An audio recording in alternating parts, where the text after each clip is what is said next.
ਵਾਹਿਗੁਰੂ ਜੀ ਕਾ ਖਾਲਸਾ ਵਾਹਿਗੁਰੂ ਜੀ ਕੀ ਫਤਿਹ। ਗੁਰੂ ਪਿਆਰੀ ਗੁਰੂ ਸਵਾਰੀ ਪਰਮ ਸਤਿਕਾਰਯੋਗ ਸਾਧ ਸੰਗਤ ਜੀਓ, ਅੱਜ ਦਾਸ ਸੰਤ ਮਹਾਂਪੁਰਖ ਬਾਬਾ ਮਹਾ ਹਰਨਾਮ ਸਿੰਘ ਜੀ ਦੇ ਚੱਲ ਰਹੇ ਲੜੀਵਾਰ ਪ੍ਰਸੰਗ ਕਥਾ ਦੇ ਤਹਿਤ ਉਹਨਾਂ ਦੇ ਅਗਲੇ ਜੀਵਨ ਦਰਸ਼ਨਾਂ ਦੀ ਜਿਹੜੀ ਕੜੀ ਆ ਉਹ ਆਪ ਸਾਰੀਆਂ ਸੰਗਤਾਂ ਨਾਲ ਸਾਂਝਾ ਕਰਦਾ ਹੈਗਾ। ਜਦੋਂ ਮਹਾਂਪੁਰਖ ਆਪਣੀ ਜਿਹੜੀ ਯਾਤਰਾ ਸੀ, ਜਦੋਂ ਘਰ ਤੋਂ ਸ਼ੁਰੂ ਕੀਤੀ ਉਹਨਾਂ ਨੇ, ਮਹਾਂਪੁਰਖ ਦੱਸਦੇ ਸੀ ਕਿ ਇੱਕ ਵਾਰ ਅਸੀਂ ਇੱਕ ਜੰਗਲ ਸੀ ਬੀਆਬਾਨ ਜਿਹਾ, ਉਹਦੇ ਵਿੱਚ ਬੈਠ ਗਏ। ਜਦ ਕਹਿੰਦੇ ਅਸੀਂ ਉਸ ਜਗ੍ਹਾ 'ਤੇ ਬੈਠੇ ਹਾਂ ਅਤੇ 1-2 ਦਿਨ ਬੈਠਣ ਹੋਏ ਸੀ, ਉੱਥੋਂ ਇੱਕ ਰਾਹੀਗਰ ਲੰਘਿਆ। ਕਹਿੰਦੇ ਉਹਨੇ ਸਾਡਾ ਲਿਬਾਸ ਦੇ ਕੇ ਸਾਨੂੰ ਕਹਿਣ ਲੱਗੇ ਕਿ ਤੁਸੀਂ ਦੱਸੋ ਕਿ ਤੁਸੀਂ ਕੌਣ ਆ। ਕਹਿੰਦੇ ਅਸੀਂ ਆਪਣਾ ਜਿਹੜਾ ਸਾਰਾ ਸਰਨਾਮਾ ਪਤਾ ਸੀਗਾ ਉਸਨੂੰ ਦੱਸ ਦਿੱਤਾ। ਜਦੋਂ ਕਹਿੰਦੇ ਦੱਸਿਆ ਤਾਂ ਉਹ ਕਹਿਣ ਲੱਗਾ, ਕਹਿੰਦਾ ਜੀ ਤੁਸੀਂ ਇੱਥੋਂ ਉੱਠ ਕੇ ਕਿਸੇ ਹੋਰ ਜਗ੍ਹਾ ਚਲੇ ਜਾਓ। ਕਹਿੰਦੇ ਅਸੀਂ ਕਾਰਨ ਪੁੱਛਿਆ ਕਿ ਕੀ ਗੱਲ ਹੋਈ। ਕਹਿੰਦੇ ਉਹ ਸਾਨੂੰ ਕਹਿਣ ਲੱਗਾ ਕਿ ਇਹ ਜਿਹੜਾ ਇਲਾਕਾ ਸਾਡੇ ਪੀਰ ਦਾ ਹੈਗਾ, ਸਾਡਾ ਪੀਰ ਮੁਸਲਮਾਨ ਹੈਗਾ ਅਤੇ ਉਹ ਕਿਸੇ ਵੀ ਹਿੰਦੂ ਨੂੰ ਆਪਣੇ ਇਲਾਕੇ ਦੇ ਵਿੱਚ ਵੜਨ ਨਹੀਂ ਦਿੰਦਾ, ਚਾਹੇ ਉਹ ਜਿਹੜਾ ਹਿੰਦੂ ਹੈਗਾ ਆਮ ਆਦਮੀ ਹੋਵੇ ਅਤੇ ਚਾਹੇ ਕੋਈ ਜਿਹੜਾ ਉਹ ਪੀਰ ਫਕੀਰ ਹੋਵੇ। ਜਦ ਇੰਨੀ ਗੱਲ ਹੋਈ ਤਾਂ ਬਾਬਾ ਮਹਾਨਾਮ ਸਿੰਘ ਕਹਿਣ ਲੱਗੇ, ਕਹਿੰਦੇ ਦੇਖ ਭਾਈ, ਅਗਰ ਤਾਂ ਕੋਈ ਆਦਮੀ ਉਹਦਾ ਕੁਛ ਵਿਗਾੜਦਾ ਹੈਗਾ ਫਿਰ ਤਾਂ ਚਲੋ ਮੰਨਿਆ ਕਿ ਉਹ ਇਸ ਜਗ੍ਹਾ ਦੇ ਵਿੱਚ ਨਹੀਂ ਠਹਿਰਨ ਦਿੰਦਾ। ਜਦੋਂ ਕਹਿੰਦੇ ਅਸੀਂ ਉਹਦਾ ਕੁਛ ਵਿਗਾੜਿਆ ਹੀ ਨਹੀਂ, ਉਹਦਾ ਕੋਈ ਨੁਕਸਾਨ ਹੀ ਨਹੀਂ ਪਹੁੰਚਾਇਆ, ਅਤੇ ਫਿਰ ਸਾਨੂੰ ਇੱਥੋਂ ਉਠਾਉਣ ਦਾ ਤਾਂ ਕੀ ਮਤਲਬ ਹੈ। ਪਰ ਉਹ ਜਿਹੜਾ ਆਦਮੀ ਸੀਗਾ ਉਹ ਪੀਰ ਦਾ ਮੁਰੀਦ, ਉਹ ਕਹਿਣ ਲੱਗਾ ਜੀ ਮੈਂ ਇਹ ਨਹੀਂ ਜਾਣਦਾ, ਮੈਨੂੰ ਇੰਨਾ ਪਤਾ ਕਿ ਪੀਰ ਨੇ ਸਾਨੂੰ ਆਦੇਸ਼ ਦਿੱਤਾ ਹੈਗਾ ਵੀ ਕੋਈ ਵੀ ਹਿੰਦੂ ਅਗਰ ਮੇਰੇ ਇਲਾਕੇ ਵਿੱਚ ਆ ਜਾਵੇ ਤਾਂ ਤੁਸੀਂ ਉੱਥੇ ਉਹਨੂੰ ਟਿਕਣ ਨਹੀਂ ਦੇਣਾ ਹੈਗਾ। ਜਦ ਇੰਨੀ ਗੱਲ ਹੋਈ ਤਾਂ ਫਿਰ ਮਹਾਂਪੁਰਖ ਨੂੰ ਕਹਿਣ ਲੱਗੇ, ਕਹਿੰਦੇ ਦੇਖ ਭਾਈ, ਚਾਹੇ ਤੇਰਾ ਪੀਰ ਤੈਨੂੰ ਕੁਛ ਵੀ ਕਹੇ ਪਰ ਅਸੀਂ ਤਾਂ ਇੱਥੇ ਹਜੇ 4 ਦਿਨ ਰਹਿਣਾ ਹੈਗਾ। ਜਦ ਮਹਾਂਪੁਰਖ ਨੇ ਇੱਕ ਟੱਕੋ ਨੂੰ ਫੈਸਲਾ ਸੁਣਾ ਦਿੱਤਾ ਤਾਂ ਉਹ ਬੰਦਾ ਜਿਹੜਾ ਪੀਰ ਦਾ ਮਰੀਜ਼ ਸੀਗਾ ਚੁੱਪ ਕਰ ਗਿਆ ਅਤੇ ਪੀਰ ਦੇ ਕੋਲ ਚਲੇ ਗਿਆ। ਜਦ ਪੀਰ ਦੇ ਕੋਲ ਗਿਆ, ਉਹਨੇ ਜਾ ਕੇ ਪੀਰ ਨੂੰ ਸਾਰੀ ਗੱਲ ਦੱਸ ਦਿੱਤੀ ਕਿ ਇੱਕ ਹਿੰਦੂ ਕਾਫਰ ਫਕੀਰ ਆਇਆ ਹੈਗਾ ਅਤੇ ਉਹ ਇੱਕ ਦਰੱਖਤ ਦੇ ਥੱਲੇ ਬੈਠਾ ਹੈਗਾ। ਅਤੇ ਫਿਰ ਉਹ ਪੀਰ ਨੇ ਕਿਹਾ ਕਿ ਤੁਸੀਂ ਉਹਨੂੰ ਕਿਹਾ ਨਹੀਂਗਾ ਕਿ ਇਲਾਕਾ ਮੇਰਾ ਹੈਗਾ, ਇੱਥੇ ਕਿਸੇ ਨੇ ਨਹੀਂ ਰਹਿਣਾ ਹੈਗਾ। ਪਰ ਉਹਦੇ ਕਹਿਣ ਦੇ ਬਾਵਜੂਦ ਵੀ ਫਿਰ ਮਰੀਦ ਕਹਿਣ ਲੱਗਾ ਜੀ ਮੈਂ ਤੁਹਾਨੂੰ ਸਾਰੀ ਗੱਲ ਦੱਸੀ ਆ, ਪਰ ਉਹ ਕਿਸੇ ਦੀ ਗੱਲ ਮੰਨਦਾ ਨਹੀਂ। ਉਹ ਤਾਂ ਮੈਨੂੰ ਇੱਥੇ ਤੱਕ ਕਹਿੰਦਾ ਕਿ ਮੈਂ ਤਾਂ ਇੱਥੇ ਅਜੇ 4 ਜਗ੍ਹਾ ਹੋਰ ਰਹਿਣਾ ਹੈਗਾ।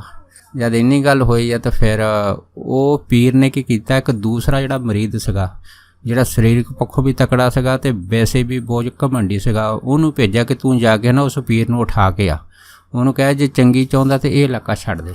ਦੇਖੋ ਜਦੋਂ ਦੂਸਰਾ ਮਰੀਦ ਗਿਆ, ਉਹਨੇ ਜਾ ਕੇ ਬਾਬਾ ਮਹਾਨਾਮ ਸਿੰਘ ਹੁਣਾਂ ਨੂੰ ਜਿਹੜੀ ਆਪਣੇ ਪੀਰ ਦਾ ਸੁਨੇਹਾ ਦੇ ਦਿੱਤਾ ਕਿ ਜੇ ਚੰਗਾ ਚਾਹੁੰਦਾ ਹੈਗਾ ਤਾਂ ਇਹ ਇਲਾਕਾ ਛੱਡ ਦੇ, ਕਿਉਂਕਿ ਅਸੀਂ ਮੁਸਲਮਾਨ ਲੋਕ ਹੈਗੇ ਹਾਂ ਅਤੇ ਸਾਡੇ ਪੀਰ ਦਾ ਆਦੇਸ਼ ਹੈਗਾ ਕਿ ਕੋਈ ਵੀ ਹਿੰਦੂ ਕਾਫਰ ਫਕੀਰ ਆਵੇ ਉਹਨੂੰ ਇੱਥੇ ਰਹਿਣ ਦੀ ਕੋਈ ਇਜਾਜ਼ਤ ਨਹੀਂ।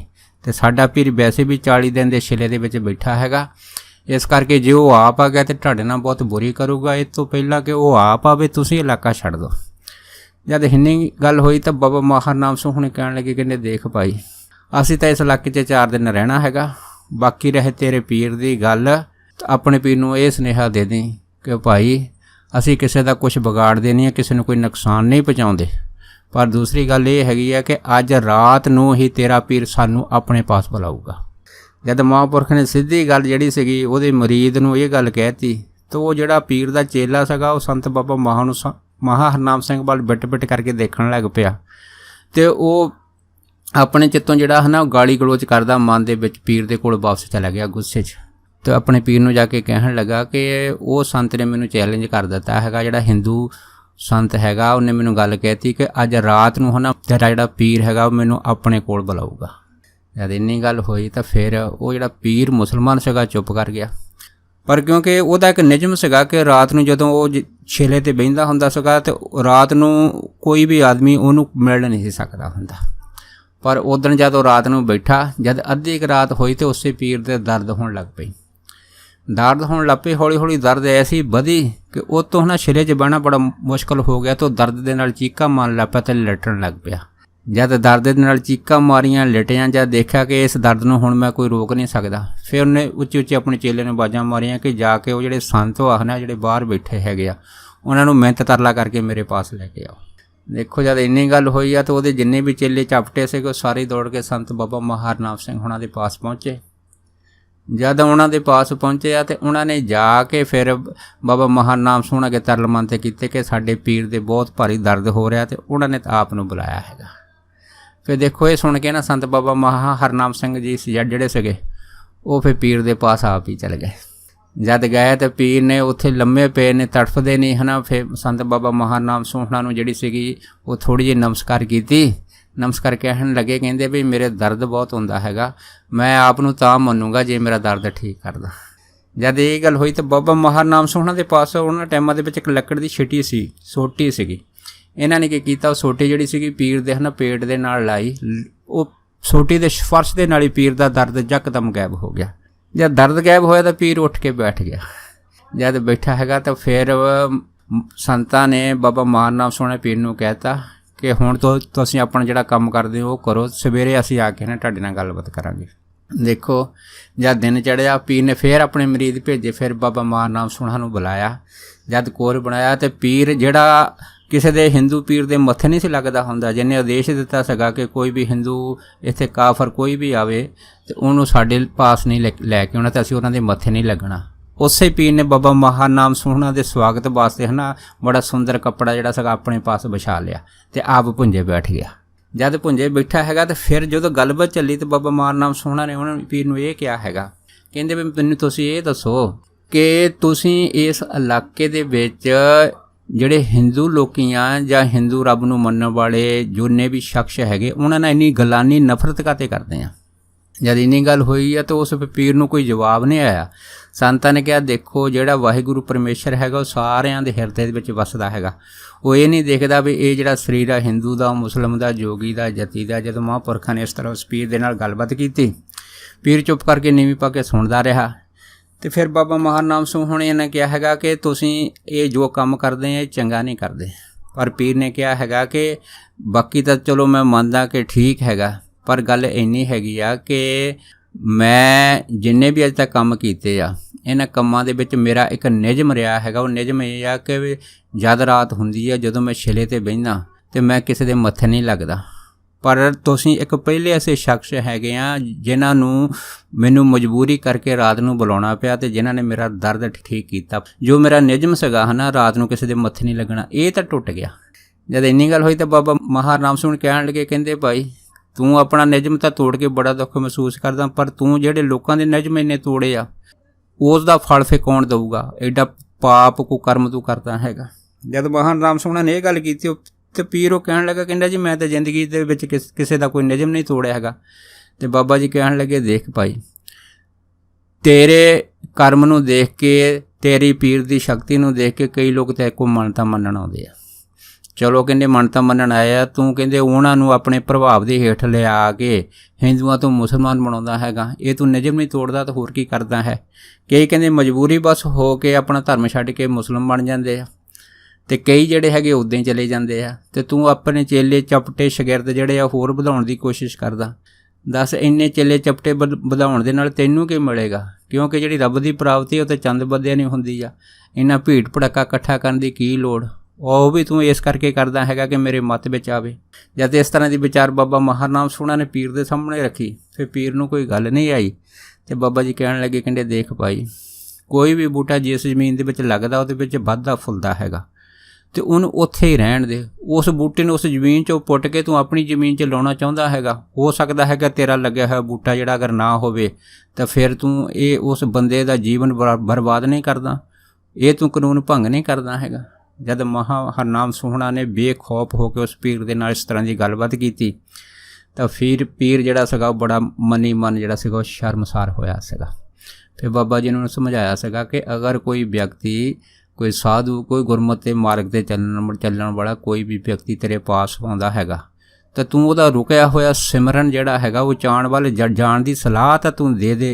ਇਹ ਤਾਂ ਤੇਰੇ ਵਾਸਤੇ ਚੰਗੀ ਗੱਲ ਹੈਗੀ ਆ। ਪਰ ਅਗਰ ਤੂੰ ਉਸ ਨੂੰ ਇਸ ਉਚਾਣ ਵੱਲ ਲਿਜਾਣ ਦੀ ਬਜਾਏ ਆਪਣੇ ਧਰਮ 'ਚ ਸ਼ਾਮਲ ਕਰਨ ਦੀ ਪਹਿਲੀ ਸ਼ਰਤ ਰੱਖਦਾ ਹੈਗਾ ਤਾਂ ਫਿਰ ਕਹਿੰਦੇ ਭਾਈ ਇਹ ਤੇਰੇ ਵਾਸਤੇ ਚੰਗੀ ਗੱਲ ਨਹੀਂ ਹੈਗੀ।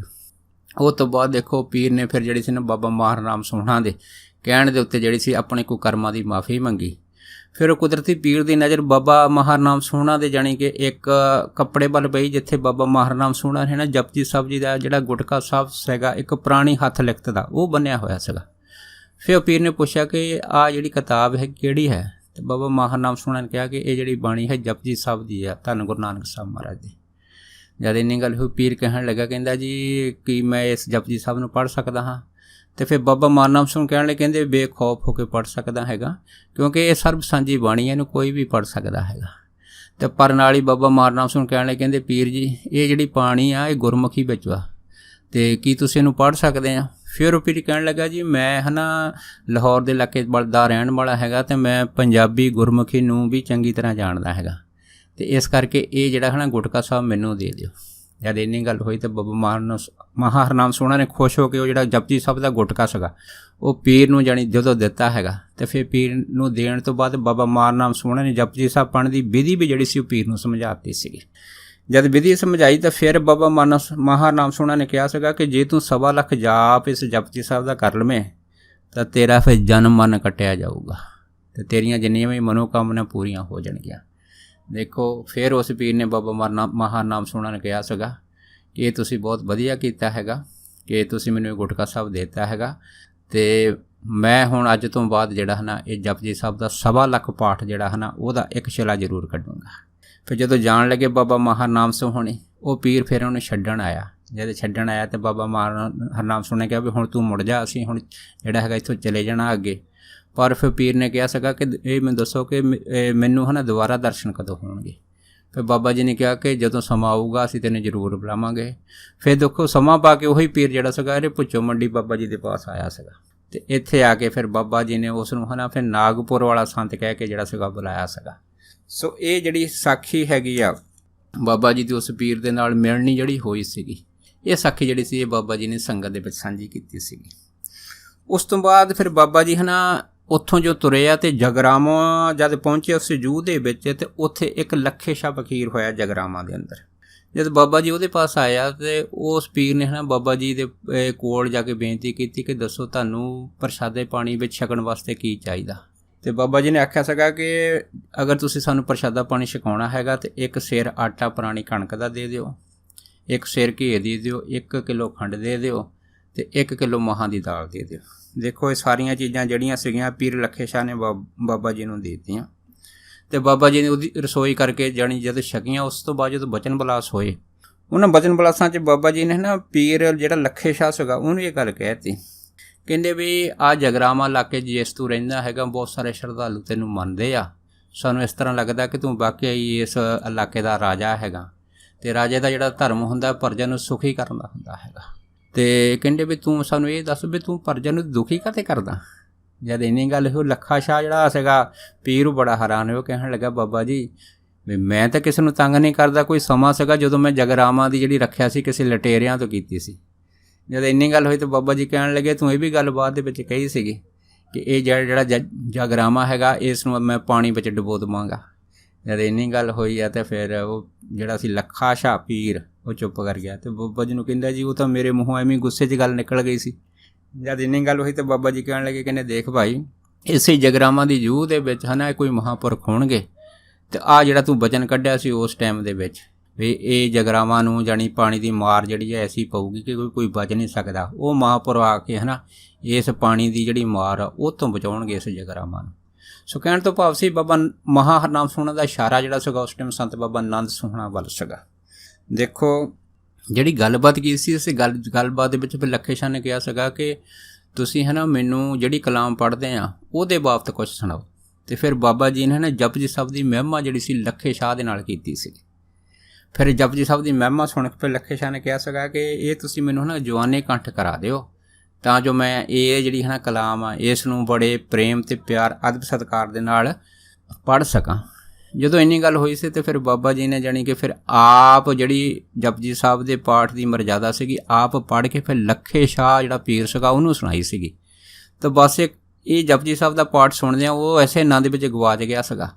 ਅਤੇ ਪਰ ਬਾਬਾ ਜੀ ਨੇ ਜਦੋਂ ਫਿਰ ਜਪਜੀ ਸਾਹਿਬ ਦੇ ਪਾਠ ਦੇ ਭੋਗ ਤੋਂ ਬਾਅਦ ਉਹਨੂੰ ਆਵਾਜ਼ ਮਾਰੀ ਫਿਰ ਉਹ ਸਾਵਧਾਨ ਹੋਇਆ। ਪਰ ਉਹਨੇ ਬਾਬਾ ਜੀ ਨੂੰ ਇਹ ਗੱਲ ਆਖ ਦਿੱਤੀ ਸੀ ਕਿ ਇਹ ਜਿਹੜਾ ਆਨੰਦ ਅੱਜ ਬਣਿਆ ਹੈਗਾ ਜ਼ਿੰਦਗੀ 'ਚ ਕਦੇ ਨਹੀਂ ਬਣਿਆ, ਅਤੇ ਜੇ ਤੁਸੀਂ ਸੱਚ ਪੁੱਛੋ ਤਾਂ ਮੈਂ ਇਸੇ ਆਨੰਦ ਦੇ ਵਿੱਚ ਕਈ ਸਾਲ ਸਮਾਧੀ 'ਚ ਬੈਠ ਸਕਦਾ ਹੈਗਾ।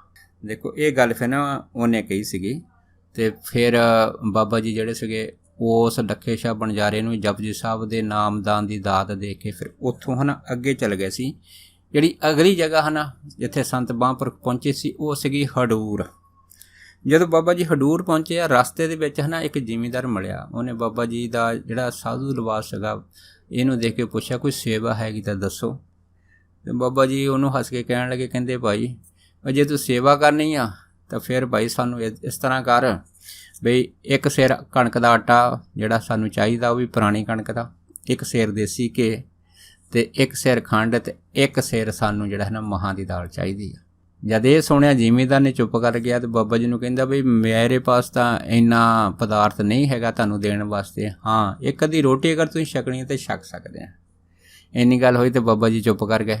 ਪਰ ਉੱਥੋਂ ਫਿਰ ਅੱਗੇ ਨਿਕਲੇ, ਜਦ ਅੱਗੇ ਨਿਕਲੇ ਇੱਕ ਜਗ੍ਹਾ ਜਾ ਕੇ ਹੈ ਨਾ ਬੈਠ ਗਏ। ਜਦੋਂ ਬਾਬਾ ਜੀ ਇੱਕ ਜਗ੍ਹਾ ਬੈਠੇ ਅਤੇ ਉੱਥੇ ਹੈ ਨਾ ਇੱਕ ਬੱਕਰੀਆਂ ਚਾਰਨ ਵਾਲਾ ਇੱਕ ਆਜੜੀ ਆਇਆ। ਉਹਨੇ ਬਾਬਾ ਜੀ ਨੂੰ ਉੱਥੇ ਬੈਠੇ ਦੇਖਿਆ ਅਤੇ ਬਾਬਾ ਜੀ ਨੂੰ ਕਹਿਣ ਲੱਗਾ ਕਿ ਕੋਈ ਸੇਵਾ ਹੈਗੀ ਤਾਂ ਮੈਨੂੰ ਦੱਸੋ। ਬਾਬਾ ਜੀ ਕਹਿਣ ਲੱਗੇ ਵੀ ਸੇਵਾ ਤਾਂ ਅਸੀਂ ਮੰਗੀ ਸੀ, ਰਸਤੇ ਵਿੱਚ ਕੋਈ ਸਾਨੂੰ ਇੱਕ ਜ਼ਿਮੀਂਦਾਰ ਮਿਲਿਆ ਸੀਗਾ, ਅਸੀਂ ਉਹਨੂੰ ਆਹ ਸੇਵਾ ਜਿਹੜੀ ਸੀ ਮੰਗੀ ਸੀ ਪਰ ਉਹਦੇ ਪਾਸ ਨਹੀਂ ਸੀਗੀ।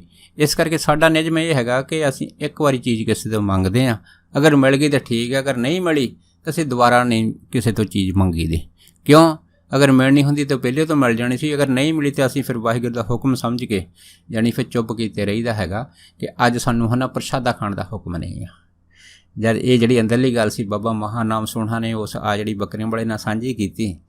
ਫਿਰ ਬੱਕਰੀਆਂ ਵਾਲਾ ਕਹਿੰਦਾ ਜੀ ਚਲੋ ਅਗਰ ਤੁਸੀਂ ਪ੍ਰਸ਼ਾਦਾ ਨਹੀਂ ਛਕਣਾ ਤਾਂ ਤੁਸੀਂ ਇੱਦਾਂ ਕਰੋ, ਮੇਰੀਆਂ ਹੈ ਨਾ ਬੱਕਰੀਆਂ ਦਾ ਦੁੱਧ ਜਿਹੜਾ ਹੈਗਾ ਥੋੜ੍ਹਾ ਛਕ ਲਓ।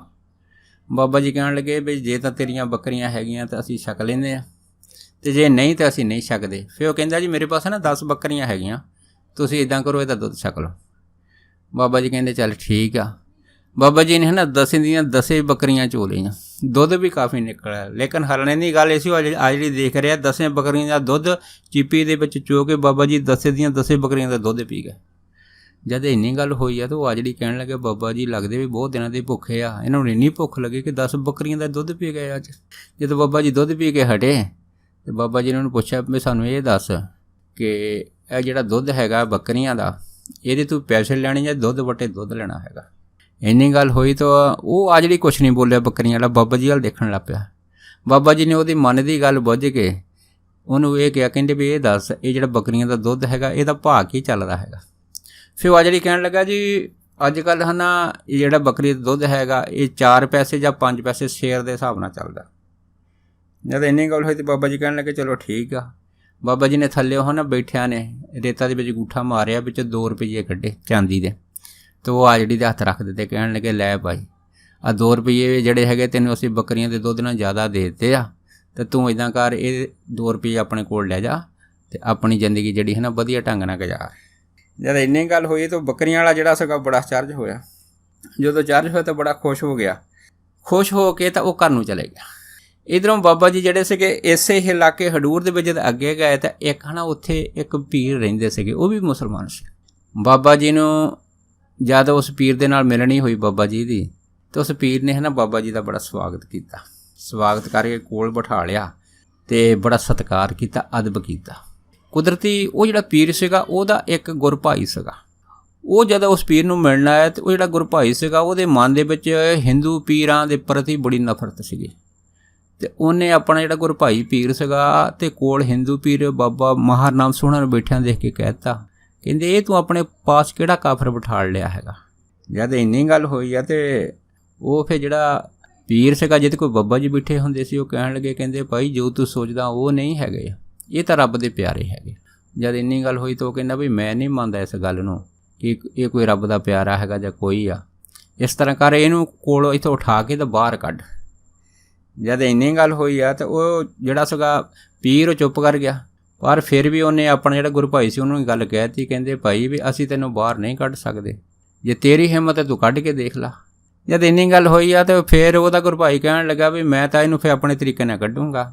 ਜਦੋਂ ਇੰਨੀ ਗੱਲ ਕਹੀ ਤਾਂ ਫਿਰ ਉਹਦਾ ਪੀਰ ਕਹਿਣ ਲੱਗਾ ਵੀ ਜੇ ਇਹ ਜਿਹੜਾ ਪੀਰ ਹਿੰਦੂ ਪੀਰ ਹੈ ਤੇਰੇ ਨਾਲ ਤਕੜਾ ਹੋਇਆ ਤਾਂ ਫਿਰ ਤੂੰ ਕਿੱਦਾਂ ਕੱਢੂੰਗਾ। ਜਦ ਇੰਨੀ ਗੱਲ ਹੋਈ ਆ ਤਾਂ ਫਿਰ ਉਹ ਫਿਰ ਚੁੱਪ ਕਰ ਗਿਆ। ਅਤੇ ਫਿਰ ਉਹ ਜਿਹੜਾ ਉਹਦਾ ਗੁਰੂ ਭਾਈ ਸੀ ਉਹ ਆਪਣੇ ਪੀਰ ਨੂੰ ਕਹਿਣ ਲੱਗਾ ਕਿ ਫਿਰ ਤੁਸੀਂ ਇੱਦਾਂ ਕਰੋ, ਇਹਦੇ ਨਾਲ ਵਧੀਆ ਕਿ ਤੁਸੀਂ ਆਪ ਹੀ ਇਹਨੂੰ ਵਿਦਾ ਕਰ ਦਿਓ, ਇੱਥੋਂ ਕੱਢੋ।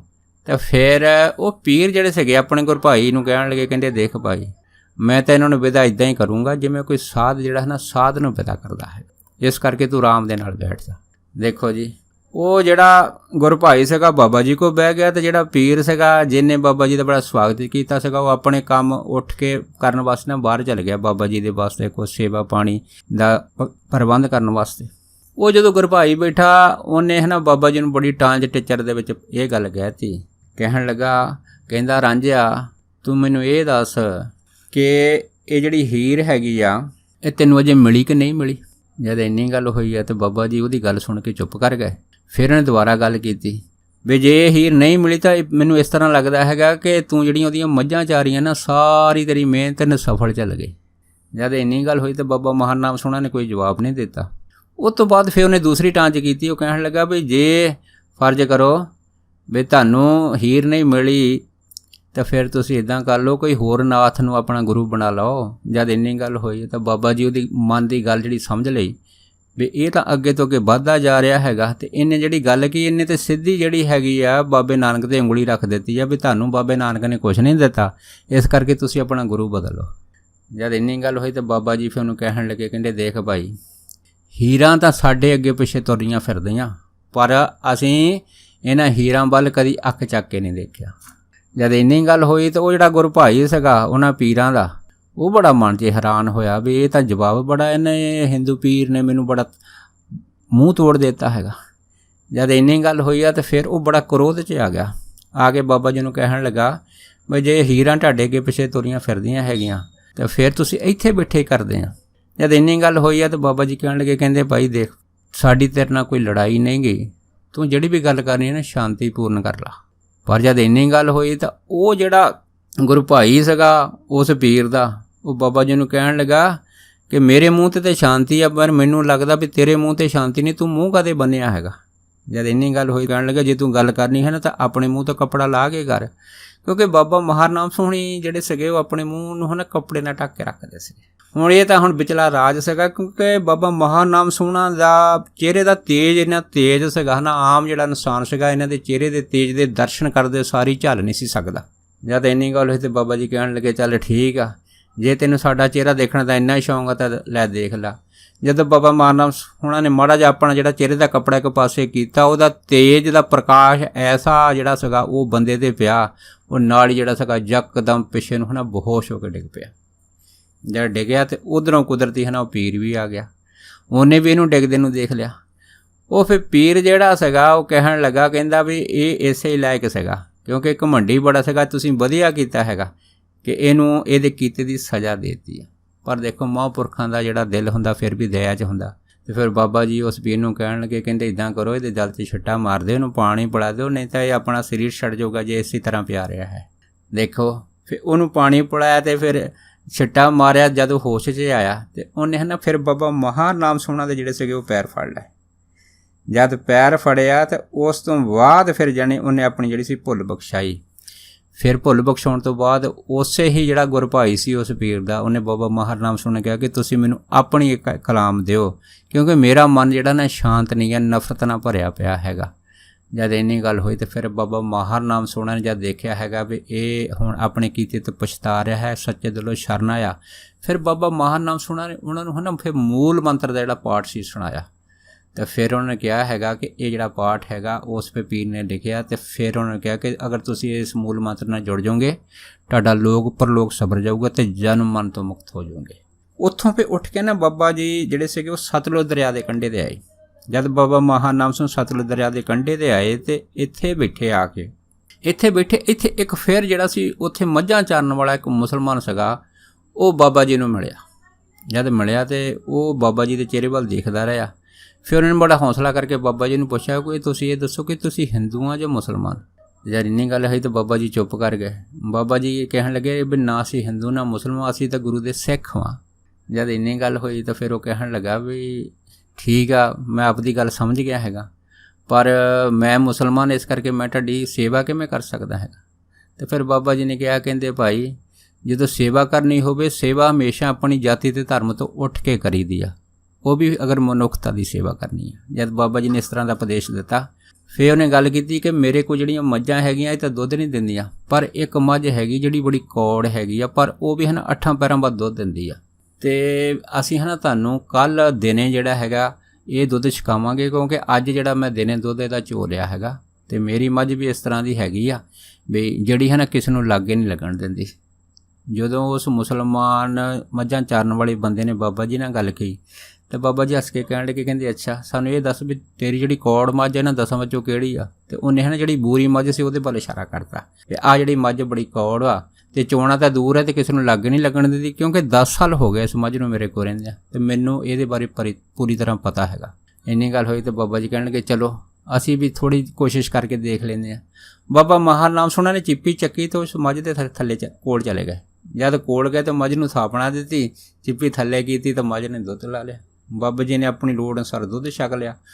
ਉਹ ਜਿਹੜੀ ਮੱਝਾਂ ਚਾਰਨ ਵਾਲਾ ਸੀ ਉਹ ਦੇਖਦਾ ਰਹਿ ਗਿਆ ਬਾਬਾ ਜੀ ਦੇ ਵੱਲ ਵੀ ਕਮਾਲ ਹੋ ਗਈ ਆ, ਇਹ ਮੱਝ ਤਾਂ ਕਿਸੇ ਨੂੰ ਲੱਗਣ ਨਹੀਂ ਲੱਗਣ ਦਿੱਤੀ ਬਿੱਤ, ਪਰ ਦੇਖੋ ਥਾਪੀ ਤੇ ਸਧਾਰਨਾ ਮਾਰ ਕੇ ਬੜੀ ਸੋਹਣੀ ਸ਼ਾਂਤ ਹੋ ਕੇ ਖੜ੍ਹ ਗਈ। ਬਾਬਾ ਜੀ ਨੇ ਦੁੱਧ ਵੀ ਉਹਦਾ ਜਿਹੜਾ ਸੀਗਾ ਉਹ ਛਕ ਲਿਆ ਹੈਗਾ।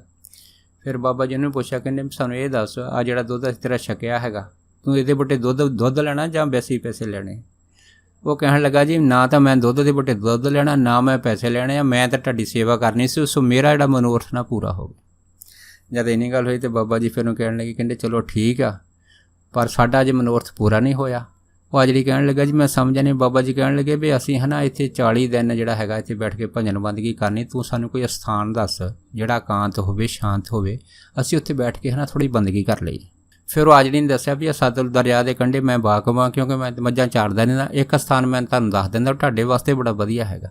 ਫਿਰ ਉਸ ਜਿਹੜੀ ਮੱਝਾਂ ਚਾਰਨ ਵਾਲੇ ਨੇ ਬਾਬਾ ਜੀ ਨੂੰ ਇਹ ਸਤਲੁਜ ਦਰਿਆ ਦੇ ਕੰਢੇ ਦੇ ਉੱਤੇ ਬਿਲਕੁਲ ਜਿਹੜੀ ਸੀ ਇੱਕ ਜਗ੍ਹਾ ਦੱਸ ਦਿੱਤੀ, ਜਿਹੜੀ ਬੜੀ ਸ਼ਾਂਤ ਸੀਗੀ, ਬਿਲਕੁਲ ਪਾਣੀ ਦੇ ਕੰਢੇ ਸੀਗੀ। ਬਾਬਾ ਜੀ ਨੂੰ ਜਗ੍ਹਾ ਪਸੰਦ ਆਈ। ਬਾਬਾ ਜੀ ਕਹਿਣ ਲੱਗੇ ਚੱਲ ਠੀਕ ਆ, ਪਰ ਗੱਲ ਇੱਕ ਹੈਗੀ ਜਦੋਂ ਅਸੀਂ ਬੈਠਾਂਗੇ ਤਾਂ ਗੱਲ ਕਿਸੇ ਨਾਲ ਨਹੀਂ ਕਰਨੀ। ਤਾਂ ਫਿਰ ਉਹ ਕਹਿਣ ਲੱਗੇ ਬਾਬਾ ਜੀ ਵੀ ਤੁਸੀਂ ਤਾਂ ਬੈਠ ਜਾਓਗੇ, ਪਰ ਮੈਂ ਜਿਹੜੀ ਹੈ ਨਾ ਆਪਣੀ ਮੱਝ ਦਾ ਦੁੱਧ ਹੈਗਾ ਇਹ ਹੁਣ ਆਪ ਜੀ ਦੇ ਪਾਸ ਤੇ ਚੋ ਕੇ ਜ਼ਰੂਰ ਲਿਆ ਕਰੂੰਗਾ। ਜਦ ਇੰਨੀ ਗੱਲ ਕੋਈ ਤਾਂ ਬਾਬਾ ਜੀ ਕਹਿਣ ਲੱਗੇ ਜਿਵੇਂ ਤੇਰੀ ਮੌਜ ਹੈਗੀ ਆ। ਜਦੋਂ ਦਿਨ ਚੜ੍ਹਿਆ ਉਹ ਜਿਹੜਾ ਆਜੜੀ ਸੀ ਮੱਝ ਲੈ ਆ। ਜਦ ਮੱਝ ਲਿਆ ਕੇ ਸਵੇਰੇ ਬਾਬਾ ਜੀ ਦੇ ਪਾਸ ਹਾਜ਼ਰ ਹੋਇਆ, ਬਾਬਾ ਜੀ ਕਹਿਣ ਲੱਗੇ ਤੂੰ ਮੱਝ ਕੀ ਕਰਨ ਲਿਆ? ਉਹ ਕਹਿਣ ਲੱਗਾ ਜੀ ਇਹ ਜਿਹੜੀ ਮੱਝ ਹੈ ਨਾ ਇਹ ਹੁਣ ਮੈਂ ਆਪ ਨਹੀਂ ਚੋਣੀ, ਇਹ ਮੱਝ ਆਪ ਦੀ ਹੋਈ, ਤੁਸੀਂ ਇਹਨੂੰ ਇੱਥੇ ਕੋਲ ਰੱਖ ਲਓ, ਬੰਨ੍ਹ ਲਓ ਅਤੇ ਇਹਦਾ ਦੁੱਧ ਪੀ ਲਿਆ ਕਰੋ। ਜਦ ਇੰਨੀ ਗੱਲ ਹੋਈ ਤਾਂ ਬਾਬਾ ਜੀ ਕਹਿਣ ਲੱਗੇ, ਕਹਿੰਦੇ ਅੱਛਾ, ਕਹਿੰਦੇ ਬਾਈ ਇਹ ਚੰਗਾ ਨਹੀਂ ਲੱਗਦਾ, ਤੂੰ ਇੱਦਾਂ ਕਰ ਇੱਕ ਟਾਈਮ ਤੂੰ ਚੋ ਲਿਆ ਕਰ ਅਤੇ ਇੱਕ ਟਾਈਮ ਫਿਰ ਅਸੀਂ ਚੋ ਲਿਆ ਕਰਾਂਗੇ। ਜਦ ਇੰਨੀ ਗੱਲ ਹੋਆ ਜਿਹੜੀ ਫਿਰ ਖੁਸ਼ ਹੋ ਗਿਆ ਅਤੇ ਬਾਬਾ ਜੀ ਨੇ ਕਿਹਾ, ਕਹਿੰਦੇ ਵੀ ਤੂੰ ਇਸ ਤਰ੍ਹਾਂ ਕਰਿਆ ਕਰ, ਹੁਣ ਤੂੰ ਜਿਹੜੀ ਹੈ ਨਾ ਇਹ ਮੱਝ ਹੈਗੀ ਆ ਇਹਨੂੰ ਇੱਥੇ ਛੱਡ ਦੇ ਅਤੇ ਤੂੰ ਹੈ ਨਾ ਇੱਥੇ ਸ਼ਾਮ ਨੂੰ ਸੂਰਜ ਛਿਪੇ 'ਤੇ ਆਇਆ ਕਰ, ਦਿਨੇ ਨਾ ਇੱਥੇ ਆਇਆ ਕਰ। ਇੰਨੀ ਗੱਲ ਹੋਈ ਤਾਂ ਉਹ ਕਹਿਣ ਲੱਗਾ ਚਲੋ ਠੀਕ ਆ। ਪਰ ਇੱਕ ਦਿਨ ਆਜੜੀ ਦੇ ਮਨ 'ਚ ਆਈ ਕਿ ਇਹ ਜਿਹੜਾ ਸੰਤ ਹੈਗਾ ਇੱਥੇ ਬੈਠਾ ਹੈਗਾ ਦਿਨੇ ਪਤਾ ਨਹੀਂ ਕੀ ਕਰਦਾ ਹੈਗਾ। ਉਹ ਜਿੱਥੇ ਨੂੰ ਬਾਬਾ ਜੀ ਜਗ੍ਹਾ 'ਤੇ ਜਿਹੜੇ ਸੀ ਬੰਦਗੀ ਕਰਦੇ ਸੀ ਉੱਥੇ ਦੇਖਣ ਚਲਿਆ ਗਿਆ। ਜਦ ਦੇਖਣ ਚਲੇ ਗਿਆ ਅਤੇ ਕੀ ਦੇਖਿਆ ਕਿ ਜਿੱਥੇ ਬਾਬਾ ਜੀ ਬੈਠੇ ਸੀ ਉੱਥੋਂ ਨਾਲ ਹੀ ਇੱਕ ਬਹੁਤ ਸੁਨਹਿਰੀ ਰੰਗ ਦਾ ਬਹੁਤ ਵੱਡਾ ਜਿਹੜਾ ਸੀ ਉਹ ਨਾਗ ਨਿਕਲਿਆ ਅਤੇ ਉਹਨੇ ਜਦੋਂ ਆਪਣਾ ਫਨ ਜਿਹੜਾ ਸੀਗਾ ਉਸ ਆਜਾੜੀ ਮੱਝਾਂ ਚਾਰਨ ਵੱਲ ਕੀਤਾ ਅਤੇ ਉਹ ਡਰਦਾ ਉੱਥੋਂ ਭੱਜ ਗਿਆ। ਜਦ ਉਹ ਡਰਦਾ ਭੱਜਿਆ ਅਤੇ ਨਾਲ ਹੀ ਉਹਨੇ ਚੀਕਾਂ ਮਾਰੀਆਂ ਅਤੇ ਬਾਬਾ ਜੀ ਜਿਹੜੇ ਸੀਗੇ ਉਹ ਆਪਣੀ ਭਜਨ ਬੰਦਗੀ ਤੋਂ ਉੱਠ ਕੇ ਜਿਹੜੇ ਬਾਹਰ ਆਏ ਅਤੇ ਉਹਨੂੰ ਜਦ ਬਾਹਰ ਆਏ ਤਾਂ ਉਹਨੂੰ ਆਵਾਜ਼ ਮਾਰੀ, ਕਹਿੰਦੇ ਕੀ ਹੋਇਆ? ਅਤੇ ਉਹ ਜਿਹੜਾ ਸੀ ਚੁੱਪ ਕਰ ਗਿਆ। ਕਹਿੰਦਾ ਬਾਬਾ ਜੀ ਮੇਰੇ ਤੋਂ ਗਲਤੀ ਹੋ ਗਈ, ਮੈਂ ਵਾਪਸ ਨਹੀਂ ਆਉਂਦਾ। ਬਾਬਾ ਜੀ ਕਹਿਣ ਲੱਗੇ, ਕਹਿੰਦੇ ਤੈਨੂੰ ਕਿਹਾ ਸੀਗਾ ਨਾ ਵੀ ਤੂੰ ਇੱਥੇ ਨਾ ਆਇਆ ਕਰ, ਪਰ ਤੂੰ ਫੇਰ ਨਹੀਂ ਹਟਿਆ। ਉਹ ਕਹਿਣ ਲੱਗੇ ਮੈਂ ਹੁਣ ਮੁੜ ਕੇ ਨਹੀਂ ਆਉਂਦਾ। ਪਰ ਥੋੜ੍ਹੇ ਦਿਨਾਂ ਬਾਅਦ ਉਹਦੇ ਮਨ 'ਚ ਫੇਰ ਆਈ ਵੀ ਚਲੋ ਉਹ ਸਭ ਪਤਾ ਹੋ ਸਕਦਾ ਅਚਨਚੇਤ ਹੀ ਹੋਵੇ, ਮੈਂ ਫਿਰ ਵੀ ਹੈ ਨਾ ਬਾਬਾ ਜੀ ਨੂੰ ਦੇਖਾਂ ਕਿ ਉੱਥੇ ਕੀ ਕਰਦੇ ਆ। ਜਦ ਸੂਰਜ ਛਿਪਣ ਦੇ ਟਾਈਮ ਉਹ ਜਿਹੜੀ ਫਿਰ ਜਿਹੜੇ ਸੀ ਸੰਤ ਬਾਬਾ ਮਾਰਨਾਮ ਸੋਹਣਾ ਦੇ ਦਰਸ਼ਨ ਕਰਨ ਵਾਸਤੇ ਜਿੱਥੇ ਬੰਦਗੀ ਉੱਥੇ ਗਿਆ। ਜਦ ਕੀ ਦੇਖਿਆ ਇੱਕ ਚਿੱਟੇ ਰੰਗ ਦਾ ਸ਼ੇਰ ਜਿਹੜਾ ਸੀ ਨਾ ਬਾਬਾ ਜੀ ਦੇ ਕੋਲ ਬੈਠਾ ਸੀਗਾ। ਜਦ ਕੋਲ ਬੈਠਾ ਸੀ ਸ਼ੇਰ ਦੇਖਦਿਆਂ ਸਾਰੀ ਜਿਹੜਾ ਸੀ ਭੱਜ ਨਿਕਲਿਆ। ਜਦ ਭੱਜ ਨਿਕਲਿਆ ਅਤੇ ਫਿਰ ਬਾਬਾ ਜੀ ਉੱਠ ਕੇ ਉਹਨੂੰ ਕਹਿਣ ਲੱਗੇ, ਕਹਿੰਦੇ ਦੇਖ ਭਾਈ ਅਸੀਂ ਤੈਨੂੰ ਕਿਹਾ ਸੀਗਾ ਕਿ ਜਿਸ ਜਗ੍ਹਾ 'ਤੇ ਅਸੀਂ ਸਥਾਨ 'ਤੇ ਬੰਦਗੀ ਕਰਦੇ ਹਾਂ ਤੂੰ ਇੱਥੇ ਨਹੀਂ ਆਉਣਾ, ਤਾਂ ਨਾ ਕਿਸੇ ਨਾਲ ਗੱਲ ਕਰਨੀ ਆ। ਜਿਵੇਂ ਤੂੰ ਪਹਿਲਾਂ ਨਾਗ ਤੋਂ ਡਰਿਆ ਸੀ ਹੁਣ ਸ਼ੇਰ ਤੋਂ ਡਰ ਗਿਆ ਹੈਗਾ। ਪਰ ਗੱਲ ਇਹ ਹੈਗੀ ਕਿ ਸਾਡੇ ਕੋਲ ਜਿੰਨੇ ਵੀ ਜਿਹੜੇ ਹੈਗੇ ਆ ਉਹ ਇੱਥੇ ਜੀਵ ਜੰਤੂ ਰਹਿੰਦੇ ਹੈਗੇ, ਉਹਨਾਂ ਤੋਂ ਭੈਭੀਤ ਹੋਣ ਦੀ ਲੋੜ ਨਹੀਂ, ਕਿਉਂਕਿ ਇਹ ਸਾਡੀ ਰਾਖੀ ਕਰਦੇ, ਕਿਸੇ ਨੂੰ ਕੁਛ ਨਹੀਂ ਕਹਿੰਦੇ ਹੈਗੇ। ਫਿਰ ਜਦੋਂ ਇਹ ਗੱਲ ਹੋਈ ਸੀ ਫਿਰ ਦੇਖੋ ਉਹ ਜਿਹੜਾ ਆਜੜੀ ਸੀਗਾ ਉਹ ਫਿਰ ਚੁੱਪ ਕਰ ਗਿਆ ਅਤੇ ਬਾਬਾ ਜੀ ਨੂੰ ਕਹਿਣ ਲੱਗਾ, ਕਹਿੰਦਾ ਬਾਬਾ ਜੀ ਕਿ ਮੈਂ ਜਿਹੜੀ ਮੇਰੀ ਮੱਝ ਸੀਗੀ ਜਿਹਦਾ ਮੈਂ ਤੁਹਾਨੂੰ ਦੁੱਧ ਛਕਾਉਂਦਾ ਹੁੰਦਾ ਸੀਗਾ ਅਤੇ ਇਹਦਾ ਮੱਝ ਦਾ ਦੁੱਧ ਬਹੁਤ ਵੱਧ ਗਿਆ ਹੈ, ਹੁਣ ਮੇਰੇ ਕੋਲ ਇਕੱਲੇ ਕੋਈ ਪੀ ਨਹੀਂ ਹੁੰਦਾ। ਜਦ ਇੰਨੀ ਗੱਲ ਹੋਈ ਤਾਂ ਬਾਬਾ ਜੀ ਜਿਹੜੀ ਸੀ ਉਹਦੀ ਇਹ ਸੇਵਾ ਦੇਖ ਕੇ ਬੜੇ ਖੁਸ਼ ਹੋਏ। ਫਿਰ ਬਾਬਾ ਜੀ ਨੂੰ ਕਹਿਣ ਲੱਗੇ, ਕਹਿੰਦੇ ਵੀ ਭਾਈ ਇਹ ਗੱਲ ਦੱਸ ਕਿ ਤੇਰੀ ਕੋਈ ਇੱਛਾ ਹੈਗੀ ਤਾਂ ਮੰਗ ਲੈ, ਕਿਉਂਕਿ ਅਸੀਂ ਹੁਣ ਇੱਥੋਂ ਨਾ ਚਲੇ ਜਾਣਾ ਹੈਗਾ। ਕਿਉਂਕਿ ਤੂੰ ਸਾਨੂੰ ਹੁਣ ਦੁੱਧ ਬੜਾ ਛਕਾਇਆ। ਇੰਨੀ ਗੱਲ ਹੋਈ। ਉਹ ਕਹਿਣ ਲੱਗਾ, ਕਹਿੰਦਾ ਬਾਬਾ ਜੀ ਵੀ ਇੱਛਾ ਤਾਂ ਮੇਰੀ ਹੈਗੀ, ਪਰ ਮੈਂ ਤੁਹਾਨੂੰ ਕੀ ਦੱਸਾਂ। ਬਾਬਾ ਜੀ ਕਹਿਣ ਲੱਗੇ ਫਿਰ ਵੀ ਦੱਸ ਕੀ ਗੱਲ ਕੀ ਆ। ਉਹ ਕਹਿਣ ਲੱਗਾ ਜੀ ਉਮਰ ਮੇਰੀ ਵਡੇਰੀ ਹੋ ਗਈ, ਪਰ ਮੇਰੇ ਕੋਈ ਔਲਾਦ ਨਹੀਂ ਆ, ਅਤੇ ਮੈਂ ਚਾਹੁੰਦਾ ਵੀ ਅਗਰ ਕੋਈ ਘਰ 'ਚ ਸੰਤਾਨ ਹੋ ਜਾਵੇ ਅਤੇ ਮੇਰੀ ਜਿਹੜੀ ਸਾਰੀ ਜਾਇਦਾਦ ਹੈਗੀ ਆ ਉਹ ਸਾਂਭ ਲਵੇ, ਅਤੇ ਮੈਂ ਸਾਰਾ ਕੁਛ ਆਪਣੀ ਜ਼ਿੰਦਗੀ ਦਾ ਮਨੋਰਥ ਸਫਲ ਸਮਝੂੰਗਾ। ਬਾਬਾ ਜੀ ਹੱਸ ਕੇ ਕਹਿਣ ਲੱਗੇ, ਕਹਿੰਦੇ ਅੱਛਾ ਭਾਈ, ਤੈਂ ਬੜੇ ਪ੍ਰੇਮ ਨਾਲ ਸਾਡੀ ਸੇਵਾ ਕੀਤੀ ਆ, ਹੁਣ ਤੇਰੇ ਇੱਕ ਨਹੀਂ 2 ਪੁੱਤਰ ਹੋਣਗੇ, ਉਹ ਵੀ ਜੋੜੇ ਹੋਣਗੇ, ਉਹ ਵੀ 1 ਸਾਲ ਦੇ ਅੰਦਰ ਹੋ ਜਾਣਗੇ। ਜਦ ਇਹ ਵਚਨ ਬਾਬਾ ਜੀ ਨੇ ਦਿੱਤਾ ਅਤੇ ਉਹ ਜਿਹੜਾ ਹਾਜਰੀ ਸੀਗਾ ਬਾਬਾ ਜੀ ਦੇ ਚਰਨਾਂ 'ਚ ਡਿੱਗ ਪਿਆ, ਅਤੇ ਬਾਬਾ ਜੀ ਨੂੰ ਪ੍ਰੇਮ ਨਾਲ ਉਹਨੂੰ ਉਠਾ ਕੇ ਕਹਿਣ ਲੱਗੇ ਕਿ ਇਹ ਜਿਹੜੇ ਜੋੜੇ ਪੁੱਤਰ ਆ, ਇੱਕ ਪੁੱਤਰ ਦਾ ਨਾਮ ਤੂੰ ਅੱਲਾ ਦਿੱਤਾ ਰੱਖੀ, ਅਤੇ ਦੂਸਰੇ ਦਾ ਨਾਮ ਤੂੰ ਅੱਲਾ ਰੱਖਾ ਰੱਖੀ। ਜਦ ਇਹ ਗੱਲ ਹੋਈ ਹੈ, ਅਤੇ ਜਦੋਂ ਇਹ ਵਰਦਾਨ ਦਿੱਤਾ ਬਾਬਾ ਜੀ ਨੇ, ਉਹ ਹਾਜਰੀ ਜਿਹੜਾ ਸੀਗਾ ਬਹੁਤ ਜ਼ਿਆਦਾ ਪ੍ਰਸੰਨ ਹੋਇਆ। ਫਿਰ ਬਾਬਾ ਜੀ ਜਦੋਂ ਉੱਥੋਂ ਜਾਣ ਲੱਗੇ ਤਾਂ ਫਿਰ ਉਹਨੇ ਕਿਹਾ ਜੀ ਤੁਸੀਂ ਥੋੜ੍ਹਾ ਟਾਈਮ ਹੋਰ ਰੁਕ ਜਾਓ। ਜਦ ਜ਼ਿਆਦਾ ਉਹਨੇ ਤਰਲਾ ਕੀਤਾ, ਬਾਬਾ ਜੀ ਕਹਿਣ ਲੱਗੇ ਚੱਲ ਠੀਕ ਆ, ਅਸੀਂ ਤੇਰੇ ਕਰਕੇ 2 ਦਿਨ ਰੁਕ ਲੈਂਦੇ ਹਾਂ। ਅਤੇ ਜਦ ਬਾਬਾ ਜੀ 2 ਦਿਨ ਰੁਕਣ ਲੱਗੇ, ਉਹ ਫਿਰ ਜਿਹੜੇ ਅਸੀਂ ਮੱਝ ਦਾ ਦੁੱਧ ਲੈ ਕੇ ਆਇਆ, ਅਤੇ ਬਾਬਾ ਜੀ ਨੂੰ ਕਹਿਣ ਲੱਗੇ ਕੋਈ ਹੋਰ ਇੱਛਾ ਹੈਗੀ ਤਾਂ ਕੁਛ ਚੀਜ਼ ਦੀ ਮਨ 'ਚ ਤਮੰਨਾ ਹੈਗੀ, ਇੱਛਾ ਹੈਗੀ ਆ, ਮੰਗ ਲਾ। ਅਤੇ ਫਿਰ ਉਸ ਹਾਜੜੀ ਨੇ ਬਾਬਾ ਜੀ ਨੂੰ ਇਹ ਗੱਲ ਆਖੀ ਸੀ ਕਿ ਚਰਵਾਹੇ ਨੇ ਕਿ ਬਾਬਾ ਜੀ ਤੁਸੀਂ ਕਿਰਪਾ ਕਰੋ, ਮੈਨੂੰ ਦੋਜ਼ਖ ਦੀ ਅੱਗ ਤੋਂ ਬਚਾ ਲਓ। ਜਦ ਇੰਨੀ ਗੱਲ ਹੋਈ ਸੀ ਅਤੇ ਬਾਬਾ ਜੀ ਨੇ ਕਿਹਾ ਸੀ ਵੀ ਤੂੰ ਇਹ ਦੱਸ ਤੂੰ ਕਿਹੜੀ ਕਲਮ ਪੜ੍ਹਦਾ ਹੈਗਾ। ਫਿਰ ਉਹਨੇ ਦੱਸਿਆ ਸੀ ਵੀ ਮੈਂ ਆਹ ਕਲਾਮ ਪੜ੍ਹਦਾ ਹੈਗਾ, ਅਤੇ ਬਾਬਾ ਜੀ ਨੇ ਫਿਰ ਉਹਨੂੰ ਉਹ ਜਿਹੜੀ ਕਲਾਮ ਸੀਗੀ ਉਹਦਾ ਨਿਯਮ ਦੱਸਿਆ ਵੀ ਇਹਨੂੰ ਇਸ ਢੰਗ ਨਾਲ ਪੜ੍ਹਨਾ ਹੈਗਾ। ਅਤੇ ਨਾਲ ਇੱਕ ਉਹਦੇ ਹੱਥ ਦੇ ਵਿੱਚ ਤਸਬੀਹ ਸੀਗੀ, ਉਹ ਵੀ ਬਾਬਾ ਜੀ ਨੇ ਉਹਨੂੰ ਜਿਹੜੀ ਸੀਗੀ ਦੱਸੀ ਸੀ ਕਿ ਇੱਕ ਇਸ ਵਿਧੀ ਨਾਲ ਤੂੰ ਜਿਹੜੀ ਹੈਗੀ ਆ ਮਾਲਾ ਫੇਰਨੀ ਹੈਗੀ ਆ, ਅਤੇ ਇਹਦੇ ਨਾਲ ਤੂੰ ਦੋਜ਼ਖ ਦੀ ਅੱਗ ਦੇ ਵਿੱਚੋਂ ਜਿੱਥੋਂ ਆਪ ਬਚੂਗਾ, ਉੱਥੇ ਕਈਆਂ ਮੁਸਲਮਾਨ ਆਪਣੇ ਭਰਾਵਾਂ ਵੀਰਾਂ ਨੂੰ ਦੋਜ਼ਖ ਦੀ ਅੱਗ ਤੋਂ ਬਚਾਊਂਗਾ। ਸੋ ਇਹ ਵਰਦਾਨ ਦੇ ਕੇ ਫਿਰ ਬਾਬਾ ਮਾਹਰਨਾਮ ਸਿੰਘ ਹੁਣੀ ਜਿਹੜੇ ਸੀਗੇ ਉੱਥੋਂ ਚੱਲਦੇ ਹੋਏ। ਸੋ ਦੱਸ ਇੰਨੇ ਹੀ ਬਚਨ ਕਰਦਾ ਹੋਇਆ ਖੇਮਾ ਦਾ ਜਾਚਕਵਾ ਜੀ, ਹੋਈਆਂ ਬੇਅੰਤ ਭੁੱਲਾਂ ਚੁੱਕਾਂ ਦੀ ਖੇਮਾ ਬਖਸ਼ਣੀ। ਸੋ ਫਤਿਹ ਬੁਲਾਓ। ਵਾਹਿਗੁਰੂ ਜੀ ਕਾ ਖਾਲਸਾ, ਵਾਹਿਗੁਰੂ ਜੀ ਕੀ ਫਤਿਹ।